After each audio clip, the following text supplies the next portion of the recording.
Welcome and good morning, everybody. My name is Michael Mancini, Chief of Staff and Chief Operating Officer. Unfortunately, Dr. Hancock can't be here this morning, so she asked me to send her regards and welcome, even though it's a little bit shorter than her regards normally would be. Shorter as far as height, not as far as length. So for 3 years now, we've held this Tribute to MLK event as part of the university's ongoing EDI efforts, seeking to expand the knowledge, awareness, inclusiveness of our community. While Angela Chapman will provide a wholesome welcome of our speaker, I would like to offer the President's welcome to today's speaker, the Honorable Janine LaRue. We are honored that you are joining us here today, and I'm looking forward to your presentation. So with that, I'll hand over to Angela.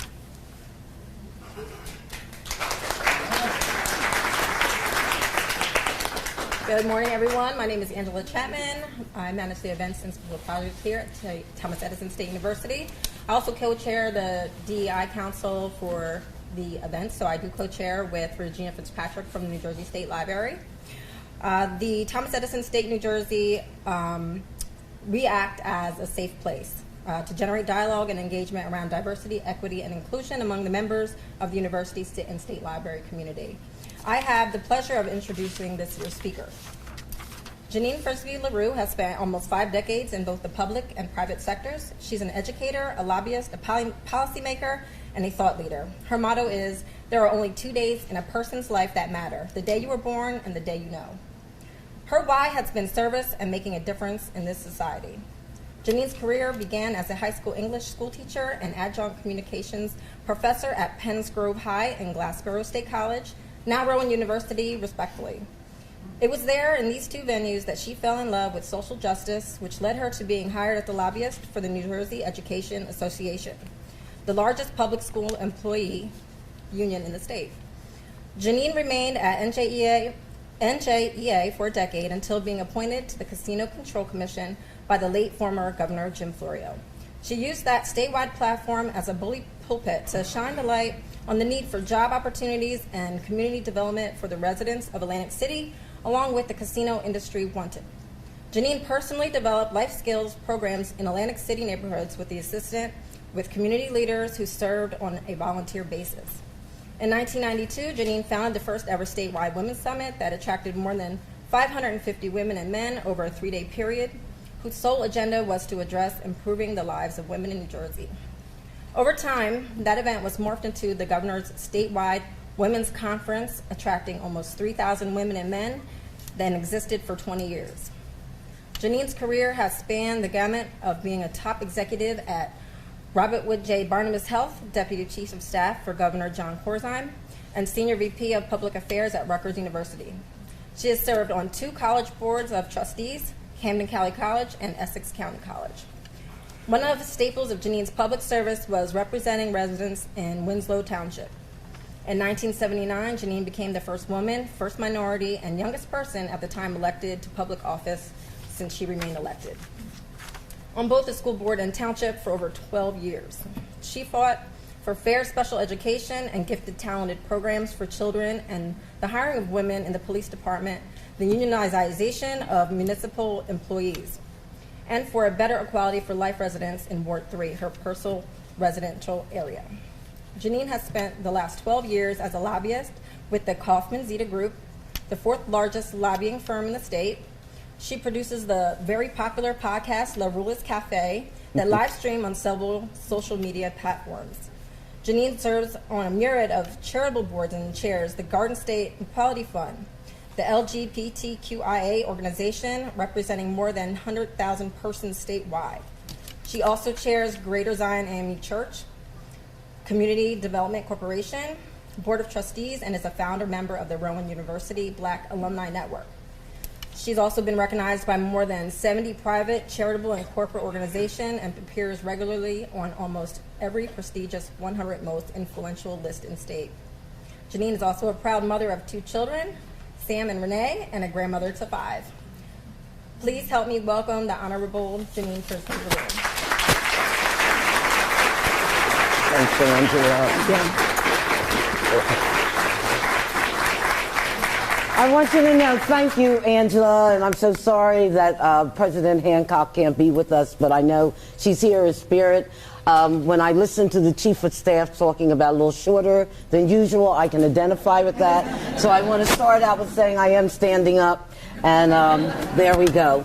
I'm going to ask someone to please put their timer on for the 27 minutes, and whoever's going to do it for me on your phone, put your hand up, and when we get there, just raise your hand and I'll shut up. And then we go on. I don't like to run over. I'm excited about being here today. I really am. Because it's been a real journey, and Angela, you know, the president said that you came up with the idea, so I don't know, you could be fired after today, and I'll pray for you, but we'll see how that goes. But it has been a journey. It's been a magnificent. In June, if I'm blessed to still be here, I'll be 73 years old. And to be 73 and still in the fight, it makes me excited. It really does. They asked me about, you know, do you want a mic up here? Do you want a presentation? I tend to kind of walk and talk. I figure at this time, at 73, if you don't know what the hell you're going to say to a group, you just shouldn't be in front of them. So I think I got it. And I know we're live streaming, so I'll keep the language a little clean.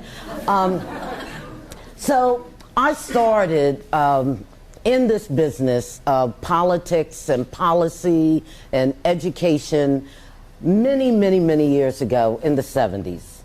And it was a whole different ball game back then.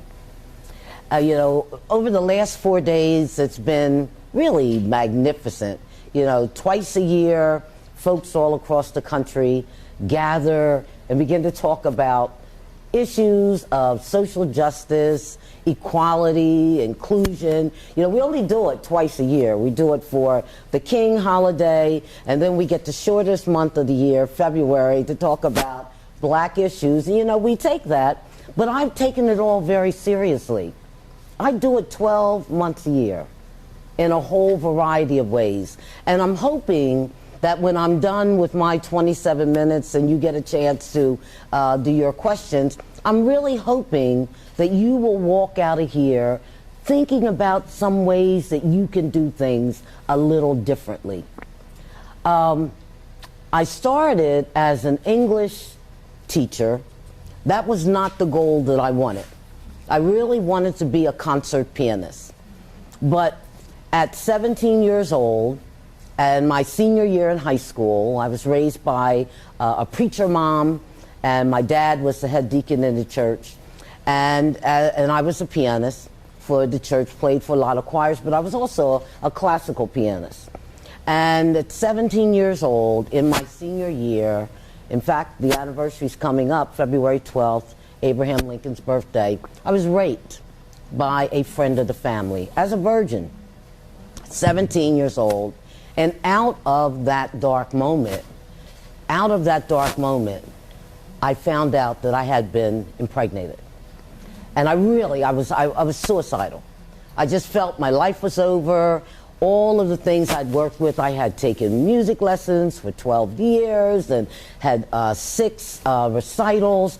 And I just wanted to be on that big stage in a concert playing all of that. I said, a black girl from Salem County, New Jersey, going to New York and getting on the big stage. I just dreamed of it all my life.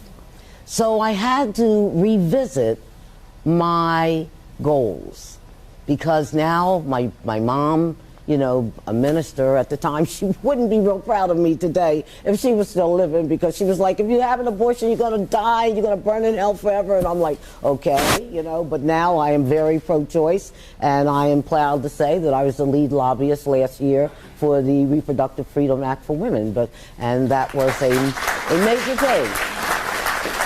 And so my dad was like, well, you know, I know you don't want to have this kid, you don't want to keep it. And I said, Daddy, I just want your blessings. I want to give it up for adoption. I had nothing to do with this. And he said, you have my blessing, but he reneged 24 hours before we were going to go sign the papers. And I didn't want to do anything against their blessing. So fast forward, I had that child. And I had to kind of figure out my life. Now, in '68, when this occurred to me, this happened just a couple of months before Dr. King was assassinated. And I'd actually met him Being a church pianist, I had the opportunity to actually sit very close to where he was standing giving his speech, because when you're the pianist, you got to sit on that first row, and he liked to walk and talk, you know, as he was doing his speeches, and I'm just sitting there mesmerized, holding on to every single word he said about justice. Here I was, a little poor girl, Woodstown, New Jersey, twin. We didn't have anything, but our parents said to us, you can be anything you want if you keep yourself out of the criminal activity. They felt we had to go to church. You know, you got to get a good education. You got to have a dream. I bought into all of that. And I felt that it had just been snatched away from me in February 1968. So when King was assassinated, my mind was just on a whole lot of other things, that I just wanted to graduate from high school. Because back in '68, if you were pregnant in New Jersey in school, that was considered an illness. And you were put on the exclusionary list until your illness passed, which was the bearing of a child. And here I found myself in threat of being put on the list, and I didn't feel I had anything to do with that. And so the teachers, the principal, the school nurse, they all wrapped their arms around me, and it was a conspiracy to help Janine Frisbee graduate with her class. And as the big honor for me for graduation, it was the first year that Comcast, that we had streamed our graduation on cable, and they had me direct the school choir. And that was so wonderful, but I didn't know what my life was going to be like. I couldn't see 2023 at almost 73 years old that I would know every living governor in the state of New Jersey would have served to over, yes, I did see Donald Trump's tax returns, on the Casino Control Commission. You know, all of that stuff, being the deputy chief of staff for a governor and being in a university president's cabinet, I didn't see any of that stuff. But when I think about it now, it all goes back to the dream. It goes, I was working that dream of what King talked about in April of 1968. I didn't even know it. I didn't even know it. So I went to college, couldn't stay on campus, you know. I got married, that didn't work out. We had a child together. And I found out the first day, the first month of class here, it's like, oh my God, the doctor says, well, you're expecting your second child. And I'm like, oh God, you know, but I was married, you know, so I'm like, okay, this might work out. That didn't work out. That didn't work out, you know, and I'm so glad. I tell people I've had 2 very successful marriages because I'm not in either one of them. So that's the way that went. So here I am now trying to figure out what am I going to do. And I got hired. I became a student teacher for Washington Township in Gloucester County. And how many of you know where Washington Township in Gloucester County is? Okay, so you understand what I'm talking about. 1973, I was a student teacher at Washington Township High School. Great big afro, bell-bottom jeans, platform shoes, love beads, all right? And Washington Township, I think maybe in the whole high school, maybe they had about 11 black kids. And here I come walking in, you know, I was 100 pounds, soaking wet. I got up on the desk, I would sit Indian style, teaching to my student teacher advisor, say, no, you can't do that. You got to stand up and say, oh, okay. Because, you know, we were flower children. We were, you know, say it loud, I'm black and I'm proud. We were doing our own thing. And I thought, well, what's the problem? You know, we're just sitting here having a dialogue about writers and literatures. And they're like, no.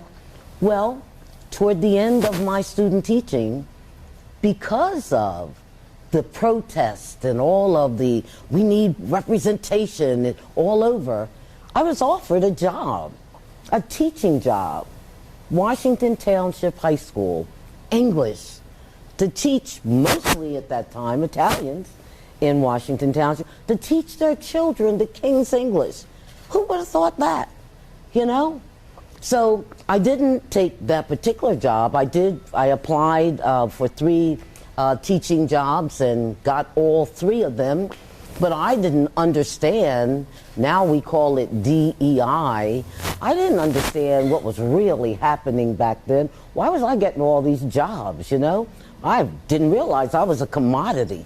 You know, she's female, she's black, she's short, she's, you know, all of those things. Let's bring her on in here. So once I became an English teacher, I just developed a love for politics. And a group of people in Winslow Township, anybody know where Winslow Township is?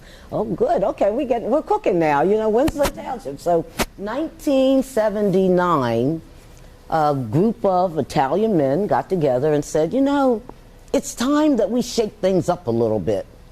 You know, we need somebody who's credible, young, bright, maybe even a woman, God forbid. I mean, Winslow Township, they had no young people, no women, no people of color serving in any elected capacity. You know what?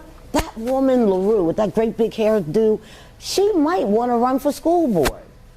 Well, you know what? I got a big lesson in life, and I'm not proud to say it, but at that time, I was 27 years old.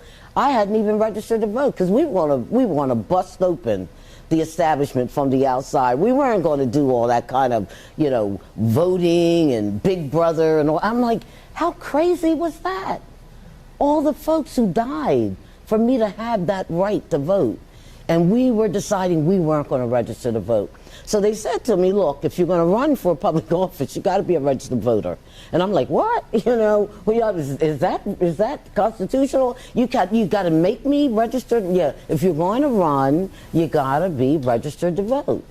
So I registered to vote, ran for public office, and it was kind of interesting because on one side of town, and this was strategy from the campaign, you know, Janine LaRue. Nothing sounds black about that. So we're not going to run your photo on the side of town in Braddock and, you know the side of town. You guys who know about Winslow, that side of town. We don't want people to really know who you are. Let's just run her credentials, put her age, married, children, English teacher, blah, blah, blah. But on the other side of town, the progressive side of town, we'll run her photos. And I remember saying to my husband, oh, I'm not going for this. They don't want people to see me. He said, well, let me ask you a question. Are you trying to make a point or are you trying to win? Are you trying to make a point or are you trying to win? Because sometimes you got to give something up to get there. He said, let me sleep on this. The next morning I said, okay, I don't like it, but I will go with the plan. On this side of town, they'll run my photo. That side of town, they won't run my photo, just my credentials. It worked. It worked. In fact, it was the press that leaked it election night that Winslow Township had voted a black woman to their school board. People, when I tell you, when I was sworn in, it was packed because folks didn't want to believe it. There were people who had voted for me that if they, buyer's remorse, if they could have taken it back, they would have snatched that vote right back. They were like, what? It was a rude awakening for me to serve on that board for the first year. I don't even know how some folks who were pioneers in various areas, I don't even know how they even slept at night. There were days I regretted having my name on that ballot. I would get my board packets. They give you packets. You usually get them a week in advance, right? I would get my board packets the morning of the board meeting. They would deliver it to my home. So I was always scrambling, trying to read, trying to catch up. And it was done methodically because they were trying to wear me down. And then in executive sessions, when that door is closed and you're sitting back there with all those white men and just the board secretary, it was brutal. They wouldn't let me talk. You know, And I was like, how am I going to do this? And I made a decision. All those people who voted for me, I cannot give up. And I decided I'm going to deal with these folks one by one. And I have to tell you, when I made the decision not to run for re-election, they were all very, very sad about it. They had learned to themselves, they had changed in their own hearts. They had found that, wow, she really is a real person. She's just like us, you know? And I learned a lot.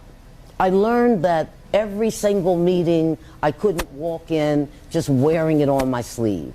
If I was going to stay in the fight, I had to figure out how to work with people who didn't look like me. They had to figure out how to work with people who didn't look like them.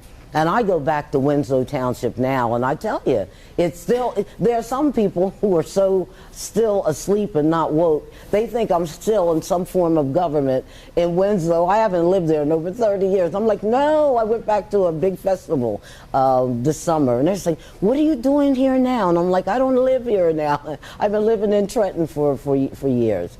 But I learned a lot. And then the NJEA. How many of you know about the NJEA? Yeah. NJEA, 1982. They had never hired a black woman for anything other than a secretary or a male clerk. Out of all the black female teachers in the state of New Jersey. And there was an agreement where they had to actually develop a program and look at their hiring practices. And I was surprised. I got the call to come in and apply for a vacancy in the most visible position in the organization, a lobbyist. Kicked off my lobbying career. Now, some people will say to me, well, you know, Janine, it looks like some of these things you got because you were female or you got because you were black. I did. I don't apologize for that. Because that was what those programs were for. And I look at the board in Winslow Township now. It's predominantly women. Might be maybe 1 or 2 men on it. And a lot of people of color. I go through the building across the street at NJEA now, and I look at their black employee organization. I feel pretty proud about that. And then I went on up to Barnabas, RWJ Barnabas. And that's where, you know, in the conference room, the big table. I mean, their chairs, you know, the chairs are all leather, real high, you know. I'm like, oh my God. They said, we'd like you to join our executive team. We want to start a whole public affairs operation for the Barnabas system. And I'm like, me? Yes, you. I did that for 10 years. And I look at them now, how they have diversed every portion of their operation. It feels really, really good. Now why, and I know I'm getting to my 27 minutes, why are these things even important? Think back to the days of King. Everywhere across this country, in some places across the world, people are recognizing King's birthday. You know, when King died, and they did a poll on the favorability of Dr. King, he was the second most hated person in America behind George Wallace. Is that hard to believe? Do your research on Dr. King. Now, Dr. King, when you Google search the most quoted line of anybody in the top 15, the most quoted line of anyone on any topic is, I have a dream. I have a dream. He has 55 of the most quotable quotes. that talk about justice and freedom and equality. But it wasn't that way back there in 1966, 67, and 68. So my point to all of you today, you know, they're always saying to me in different instances, what would King say? What would he say about January 6th? What would he say about some of the things that we're seeing even down south? In fact, here's something, a nugget that folks, how many of you were born in the North? I was born in the North. How many of you were born not in the South, but in the northern part of this country? Probably most of you in this room. King was fine in public opinion as long as he talked about getting rid of discrimination in the South. It wasn't until he came up here and started to shine a light on some of the things that were happening in the North did his approval rating go down. So I say to folks in audiences like this, how about if we just shine the light on ourselves? What would really happen if we began to see the human part of who we are? This thing is not so hard as far as how we make sure that we all have the rights that we have. And I know, you know, folks, it's controversial. People talk about reparations, and people talk about, well, you know, the critical race theories. And I had a friend of mine say, you know, Janine, I don't really tell my daughter about what happened back in the days of civil rights because I don't want her to walk around with the guilt like she did something wrong. And, you know, some black people will say, well, we walk around with the result of that guilt, so, you know, get a break. Guess what, folks? I get it on all sides of this issue. It's not really as cut and dry as everybody thinks that it is. I thought it was cut and dry in my 20s. I thought it was cut and dry in my 30s and my 40s. As I started moving through life and being in a whole lot of different situations, I began to realize the whole issue of racism, being homophobic, sexist, misogynistic, all of that, it is not as cut and dry as people think it is. It truly isn't. So I've decided in my walk now, I take all of these experiences that I have had. People have said to me, why don't you retire now? You probably don't need to work. And I don't. You talk about changing the culture. Can you share a time where you stood up for equity and inclusion? Well, there have been a few times, but the one time I'll tell you, you know, that's what I do, you know, as they say, that's what I do. But I remember one of the times that I was on council in Winslow, you know, I'd done the school board thing and now I'm on council. And I'm sorry, I believe in labor. And I know with management, they're like, oh, Janine, you're so labor. I just feel, you know, labor is labor. You know, you don't get the work done just by yourself. So I had made a mention once to the town fathers in executive session. We need to have some women on this police force. How come we don't have any women? And the mayor looked at me and said, there'll never be a woman in a blue uniform as long as I'm the mayor. And I'm like, oh. Hi there, here's another project for me, you know. So I got a call about a year later, a young lady, and in fact I had an opportunity to be with her 2 months ago. She came to an event where I was honored down at Winslow, and I hadn't seen her in a couple of decades. We both just started crying because it really was a wonderful story of standing up. And she lived in my development, and she calls me and she says, Miss LaRue, and I'll even say her name because she tells the story now. She's over at the AG's office. She's a state police now, whatever. And she's LaMonica Cross. She said, this is LaMonica Cross, and I want to be a police in your town.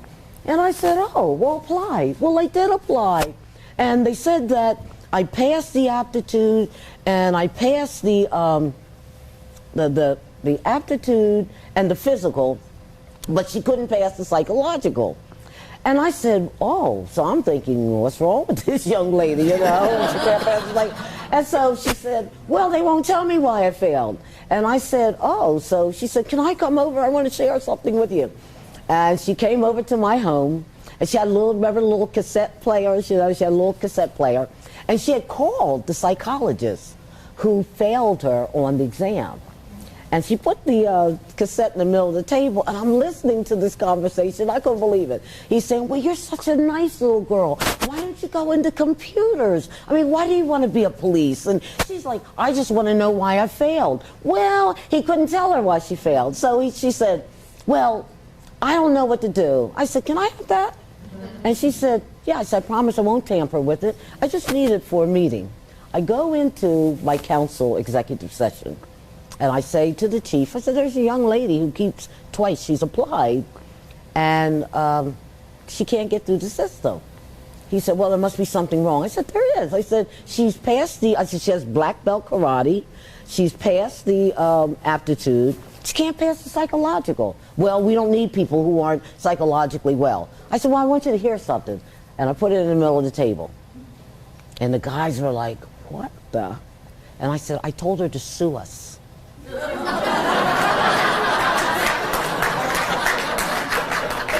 And they're like, what? I said, yeah. I said, there's another tape like this. I told her to sue us. Well, committee woman, do you have any ideas? I said, I do. I do. I think we should let her select a psychologist, and we should select a psychologist, and let's see if we can agree on the independent psychologist, and that we both pay. How about that? Well, I said, how about that? And I'm looking at the tape. They said, let's do it. Fast forward. When that young lady went to Camden Community College and completed her training and put her right hand up in the air and put on that uniform, you can't make this stuff up, okay? My husband and I came home from a play, went upstairs, and the window was up, and I heard something outside. I said, I'll go brush my teeth. And I was sitting there watching TV, and something said, go to the window. And I looked out. I said, Charles, your car is gone. He said, what? I said, the car is gone. He said, oh, we got to call the cops. And so, and I'm an elected official, so we call the police, and there's a knock at the door. The police had arrived, and it was LaMonica Cross. Took her hat off, put it to her chest. Ma'am, I understand you have an issue. And we both just looked at each other, and I'm like, I will not cry. I will not cry. But I was her first call. So she's working right here in Trenton, and yeah, I stood up that time. Yeah. Well, thank you so much for sharing that wonderful story. Our next question follows this. What are the benefits and the impact of a peaceful protest? How and why should one engage? Yeah, I've not been, I believe in peaceful everything. I believe in walkouts. I believe in sit-ins. I believe in sick-outs. I believe in all of that. If you can't get people's attention, sometimes you just have to slow things down so that everybody steps back and thinks about it. There is a lot of advantage to it. I don't know, I'm going to be straight up with you. I don't know if I could have handled sitting at a lunch counter and being hosed, and I don't know that I would have made out okay if someone came right up in my face and started calling me names. What happened during the early 60s right on up to 68. I don't know if I could have done that. But I do believe that there is value, not just in race relations, but employee relations and a lot of other areas. There is value to peaceful protests. Thank you. Our next question is, how do you stay inspired and encouraged in the promise of a better future? Well, you know what?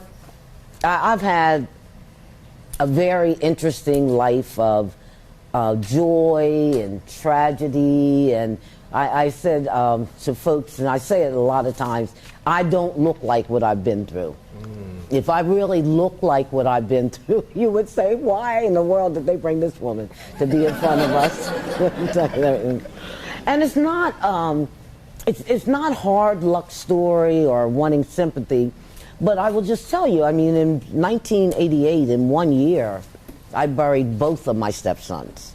You know, one from AIDS, he was 25 in January, and one, he was murdered in November.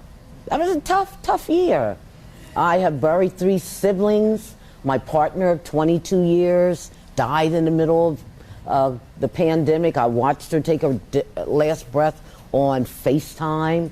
I mean, it's been an interesting journey. And I say to folks, and people are like, oh, it's so morbid, but it's so true. You know, we're all just walking each other home. That's what we're doing. And on this journey, I'm inspired because I'm alive. And because I'm alive, I get a chance to interact with people who don't always look like me, but you're all me. You really are. So, you know, then I'll close with the last part of inspiration. 2 weeks ago, I said, I want to put the water back in my home. There's something so calming for me about water, and I hadn't been able to take a vacation for a while, so I went to Turks and Caicos. Oh, I didn't want to come back. I said, oh my goodness, I didn't want to come back. It was just great breathing again. And so I went out and I got this almost 4-foot water fountain, almost as tall as I am, a water fountain, and just set it all up with plants all at the base of it and stones and everything. And that inspires me because I get up early in the morning, I read my scripture, I meditate and I pray, and I think about this blank piece of paper I have called the day. I said, what am I going to do today? You know, even when I have things in my schedule, that's not all that I'm supposed to do in a day. I feel good about being here today and our interaction. I feed on your spirit, like I'm sure you feed on some of the things that I'm saying. So that's how I stay inspired. And I always look at half full. I got to, because if you don't, you'll be bitter, you'll be crying all day, you won't be productive. Always half full for me. Perfect. Well, we have time for audience questions, maybe 1 or 2. Do we have any questions before we go to our last? Or if you have a statement you want to make yourselves, you know. I don't have all the answers. That's the other thing. I found out that I wasn't perfect and didn't have all the answers. And I'm like, what? I said, yeah, but that's true. Anybody? All right, we have one right here. Yes. Thank you so much. How do you think that COVID impacted social justice and equity and diversity? I think that, in a nutshell, and this sounds crazy, I think that it helped with progress. Because if you can imagine, first of all, we were just running all around doing everything, you know, in 2019. Nobody had time for anything. You know, everybody's just on the phones. And of course, I had heard about this really crazy thing called Zoom, and folks are like, oh no, folks are hacking into it and walking across your meeting. So I was like, oh, I'll never use Zoom. And then all of a sudden, we're on lockdown, and people are like, let me get a Zoom account, and let me whatever. And then they're saying to you can't even go out in the park and walk. You can't even run. You know, I'm a walker. I like to walk every morning. And so I felt, I mean, first it was that just dark place because Maria was suffering from pancreatic cancer and I couldn't be with her. So that was a dark place. And then George Floyd happened. Just think if George Floyd had happened when we were all running around. Everybody would be running, looking at CNN, Fox News, MSNBC, but you'd only see a glimpse of it. But think about being locked down, and that's playing over and over and over again. And people are like, oh no, we can't have this. That was a pivotal point in civil rights that day. It really was, and so many other things. So the pandemic, I do think that the pandemic, in a really crazy way, helped us to start zeroing in on some things in some of our hearts that we had never seen it before. And I looked on TV all across, not just this country, but the world. People were marching, and they were doing it very peacefully, but defiantly, all over social justice, all over the world. Yeah, we did that. So it's the good and the bad. I mean, it also shows that, you know, the inequities and disparities in healthcare for minority groups, it showed that. I think some of our students and adults are suffering from mental health issues that they never would have had they not been on lockdown like that. But the good and the bad. Anyone else? Yes. Do you see a future, I guess humans by nature like to label things, do you see, I mean, call it post-racial, where we lose labels for people and we could just be people instead of, you know, black man, gay woman, white man? It seems like every news story is, that's how they start. You know? Yep. White man, you know, in Florida. And you know, it's, Do we get that's past such a, that point? Do we evolve past those labels? it's such a great question. And I would like to say to you, oh yeah, that's going to happen. I don't know. I mean, I would love to believe it's going to happen, but you know, there's something out there, and black women in the room will know what I'm saying, black girl magic. And I just won't wear the shirts. I won't wear the shirts because it is not that I don't think that there's something positive. I don't think it's negative to have the shirt on Black Girl Magic, but I'm trying to get past labels. You know, if I tell you, when I thought it was really going to happen, Barack Obama. I just figured that we really were going to get past this whole, it almost seemed like it was going to be a post-racial thing, but it just didn't happen. So I don't know if we'll ever get past the labels, but I do know one thing. People connecting one by one with each other, it works. It does, it works. And if you make up your mind today that every week I want to connect with 2 people, just 2, you get 7 days, pick any 2. 2 people who are not like me in the sense of my profile. You're going to learn something about other people and yourself that you could never imagine.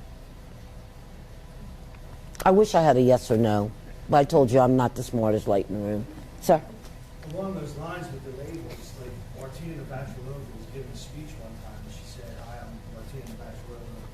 I'm a gay tennis player." But what we won't hear is Joe Montana giving a speech saying, "I'm Joe Montana, heterosexual white football player." Exactly. So you can get rid of the labels, just look at the person. I think it's going to be better off in the long run. I agree with you. But let me just give a little caveat. Getting rid of those labels. Be careful now. Getting rid of those labels. There's a whole lot of responsibility that goes along with that.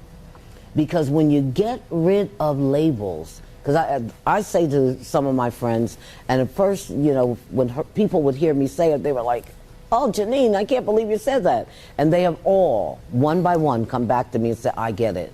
They say, "I don't see color." I'm like, "See it. See color," because once you see color, you can then do a self-analysis of how you respond to it. And I am telling you, a lot of my friends, they behave differently because they want to see those labels gone. But you're right. White men, and I get it. I mean, I really do. I can't feel what you're feeling. I don't know what you're feeling when you turn on the TV and we're like beating you down all the time, you know? And I have black people like, "Well, Janine, look what they did to us." I said, "But they didn't do it." I mean, it's complicated. It is so complicated. But until we start having candid conversations about it, it's never going to get better.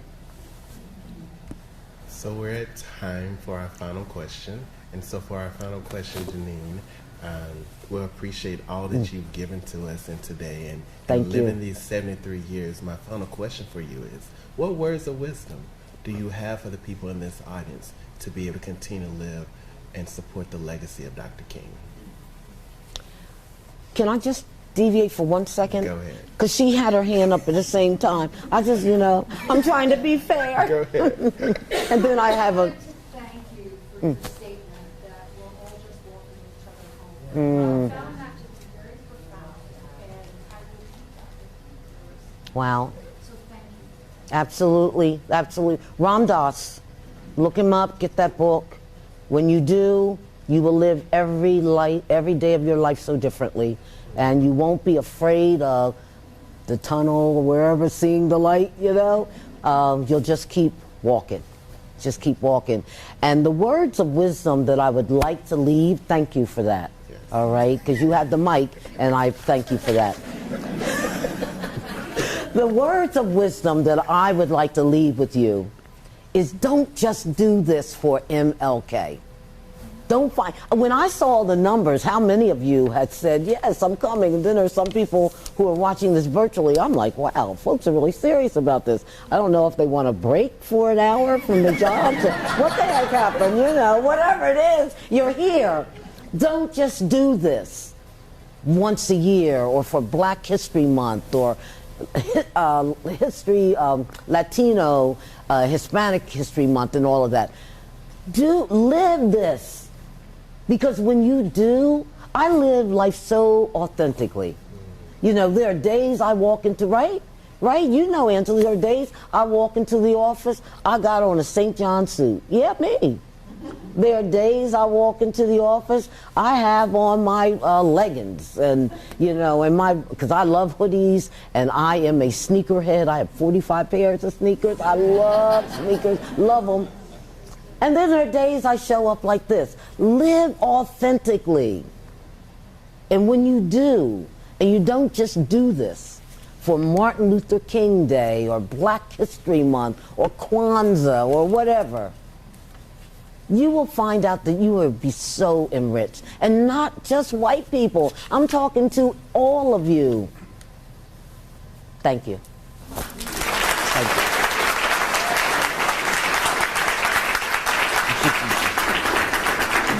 Thank you so much. Thank you.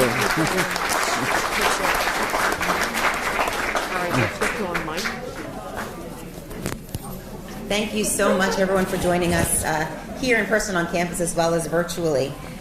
We do have a gift that